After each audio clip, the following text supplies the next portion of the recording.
হাসিনার যে ফেসিবাদ, হাসিনার যে মাফিয়াতন্ত্র, লাশতন্ত্র, গুম খুন আইনা প্রকল্প, সেটাকে বৈধতা দিয়েছিল বাংলাদেশে সিভিল সোসাইটি কিছু প্রতিনিধিরা।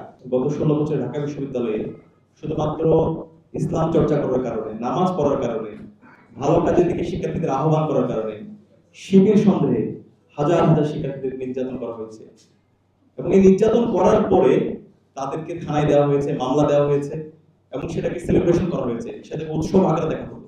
হাসিনা এই দক্ষিণ এশিয়া একজন নিকৃষ্ট শাসক হিসাবে নিজেকে সে আসীন করেছিল। বিশেষ করে যদি দেখি খান হাসিনার যে 16 বছরের তার শাসনামল, সেই শাসনামলে সে বিভিন্ন ভাবে এই শাসনটা করেছে। এবং এক্ষেত্রে বিশ্ববিদ্যালয় ক্যাম্পাসগুলোকে ছাত্রলীগের মাধ্যমে একটা কনসেন্ট্রেশন ক্যাম্প করেছিল। এখানকার শিক্ষার্থীদেরকে সাব হিউম্যান হিসেবে তারা ট্রিট করেছিল।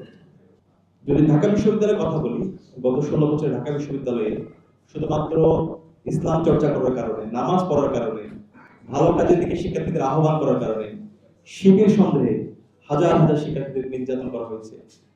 এবং এই নির্যাতন করার পরে তাদেরকে থানায় দেওয়া হয়েছে, মামলা দেওয়া হয়েছে এবং সেটাকে সেলিব্রেশন করা হয়েছে, সেটাকে উৎসব আকারে দেখা হলো। 2013 সালে শাহবাগের মাধ্যমে এই যে অবৈধ নির্যাতন, নিষ্পেষণ এবং শিবির সন্দেহে কাউকে মারা, ডিহিউম্যানাইজ করা, সেটাকে আরো শক্তিশালীভাবে এটা বৈধতা দেওয়া হয়।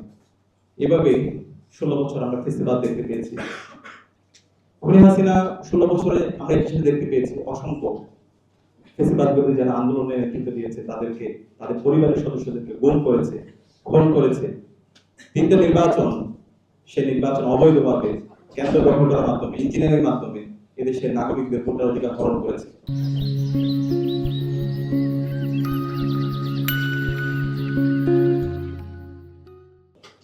এই হাসিনার যে ফেসিবাদ, হাসিনার যে মাফিয়াতন্ত্র, লাশতন্ত্র, গুম খুন আইনা প্রকল্প, সেটাকে বৈধতা দিয়েছিল বাংলাদেশে সিভিল সোসাইটি কিছু প্রতিনিধিরা।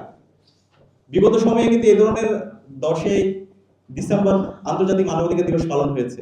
এর আগে অসংখ্য মানবাধিকার দিবস পালন হয়েছে, কিন্তু মানবাধিকার দিবসগুলো ওই সমস্ত অ্যাক্টিভিস্টরাই, মানবাধিকার কর্মীরাই সেটা পালন করেছে যারা এই গুম খুন এবং আইনাগরের বৈধতা দিয়েছিল, যারা এই ফেসিবাদ কায়েম করার ক্ষেত্রে হাসিনাকে সহযোগিতা করেছিল, যারা তাদের বিচারিতার মাধ্যমে বাংলাদেশে এই খুনি হাসিনাকে ফেসিস্ট হতে সহযোগিতা করেছিল।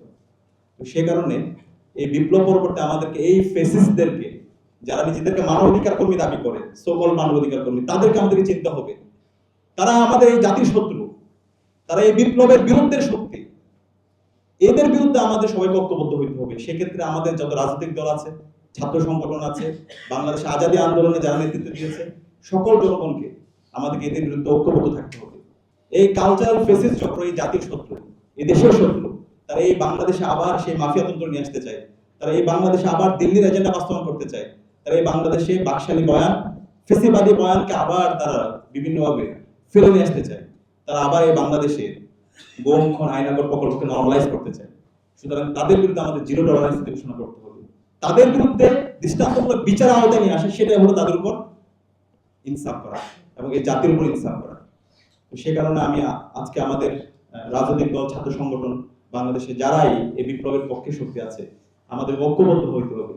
আমাদের এই শহীদদের রেখে যাওয়া আমানতের যদি আমরা যথাযথ হক আদায় করতে চাই, তাহলে অবশ্যই অবশ্যই আমাদেরকে এই কালচারাল ফেসিস্ট চক্র, এই যারা মানবাধিকার কর্মী বলে, যারা হাসিনাকে ফেসিস্ট হতে সহযোগিতা করেছিল, যারা বাংলাদেশে শাহবাগ কায়েম করার মাধ্যমে বিচারিক হত্যাকাণ্ড থেকে শুরু করে এই গুম খুন আইনাগরকে বৈধতা দিয়েছিল, তাদের বিরুদ্ধে আমাদের সতর্ক থাকতে হবে এবং তাদের বিচার এই স্বাধীন বাংলাদেশে সংগঠিত করতে হবে।